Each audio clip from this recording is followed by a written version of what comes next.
안녕하세요. 다이어트 코치 김한용입니다. 오랜만에 다시 돌아왔습니다. 한 분도 구독 취소를 하신 분이 없이 모든 분이 기다려 주셔서 정말 감사합니다. 제 영상을 보신 분들은 아시겠지만 제가 살을 찌운 후에 다이어트 하는 과정을 컨텐츠로 만들겠다는 약속을 했습니다. 그 약속을 지키기 위해 2달간 살을 찌워서 다시 찾아왔습니다. 기존의 영상에서는 다이어트에 대한 이론적인 부분을 주로 설명을 드렸습니다. 그런데 다이어트는 몰라서 못한다기보다는 지속해서 실행하는 것이 어렵기 때문에 성공하시는 분이 적은 것이 사실입니다. 그래서 누구나 쉽게 따라 하실 수 있는 식이조절과 운동을 알려드리고 제가 직접 다이어트를 하면서 제 얘기가 맞다는 것을 입증해 보이려고 합니다. 먼저 2달간 저에게 어떤 변화가 있었는지 말씀드리겠습니다. 체중은 62kg에서 71kg으로 9kg이 늘었습니다. 체지방률은 24.3%가 되었고요. 사이즈는 가슴 둘레가 37.5인치, 허리 둘레는 34.5인치, 엉덩이 둘레는 35.5인치가 되었습니다. 가슴과 힙 둘레는 변화가 별로 없는데 허리 둘레만 엄청 늘었습니다. 제 허리 둘레는 28인치 이하였습니다. 34.5인치로 6.5인치가 늘었습니다. 센티미터로 환산하면 16.5cm가 늘은 것입니다. 혹시라도 주작으로 생각하시는 분이 계실까봐 동영상도 올려드리겠습니다. 비만 여부를 진단할 때는 체질량 지수, 체지방률, 허리둘레 등을 보고 복합적으로 판단을 합니다. 제 체질량 지수는 25.17입니다.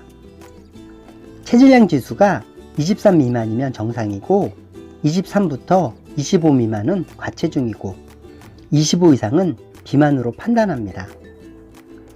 체질량 지수로 보면 저는 비만에 이제 막 들어선 단계라고 볼 수 있습니다. 그리고 체지방률은 24.3%입니다.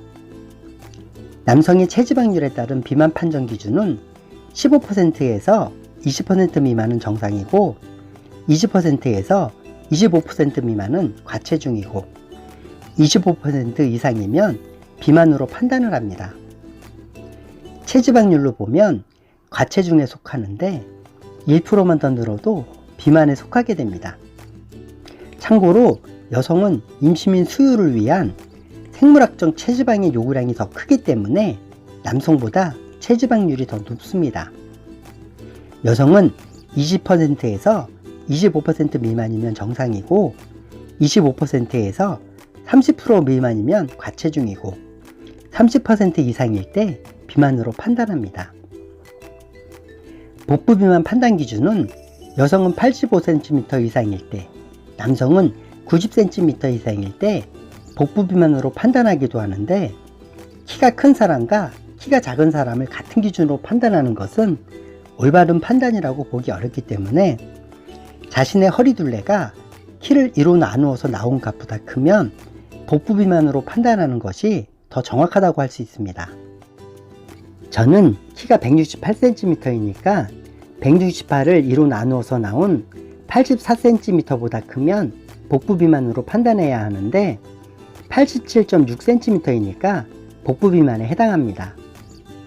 위의 3가지 기준을 종합적으로 보면 저는 비만이라기보다는 과체중이면서 복부 비만에 해당된다고 진단하는 것이 맞습니다.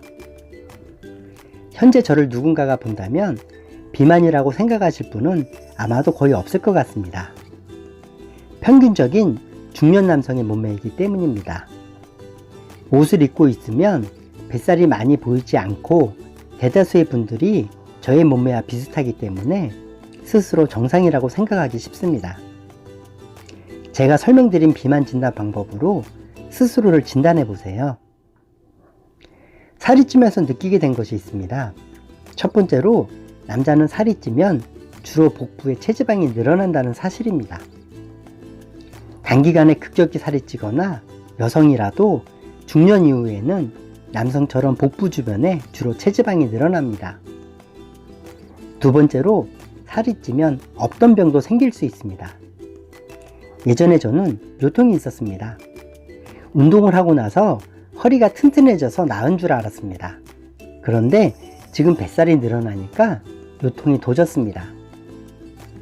운동을 해서 요통이 나았다기보다는 뱃살이 빠져서 나은 것이었습니다. 뱃살이 늘어나면 척추의 굴곡이 커지게 되는데 이로 인해서 요통이 올 수 있습니다. 오늘부터 다이어트를 시작해서 일주일에 한 번 변화된 결과를 올리겠습니다. 저는 우리들이 흔히 알고 있는 다이어트 식단을 먹지는 않을 겁니다. 그냥 일반식으로 하루 3끼를 먹을 예정입니다. 밥량은 1공기 정도를 먹을 겁니다. 밥량을 줄이면 배가 고파서 간식을 찾게 되더라고요.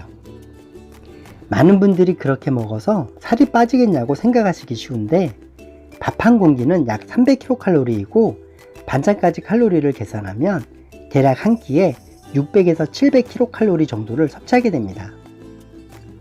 남성의 일일 대사량은 보통 2500kcal 정도 되므로 하루에 약 500kcal 정도의 칼로리 적자 상태가 되는 것입니다. 계산상으로 한 달에 약 2kg 정도 감량됩니다. 여성의 일일 대사량은 약 2000kcal 정도 되니까 한 끼에 약 500kcal씩 섭취하시길 권합니다. 이렇게 하는 것이 급격한 체중 감량으로 인한 부작용을 줄일 수 있고 지속해서 유지하기도 쉽습니다. 아무리 효과적인 방법도 지속할 수 없다면 결코 좋은 방법이라고 할 수 없습니다. 지속하지 못하면 설령 체중을 줄였어도 요요가 올 테니까요. 운동은 하루에 30분 정도 할 예정입니다. 무엇을 먹고 무슨 운동을 했는지 영상으로 공개하도록 하겠습니다. 그리고 체중과 사이즈의 변화도 일주일에 한번 체크해서 공개하겠습니다. 저랑 함께 건강하고 날씬한 몸매 만들어 보세요. 끝까지 시청해 주셔서 감사합니다. 우리 모두 화이팅해요.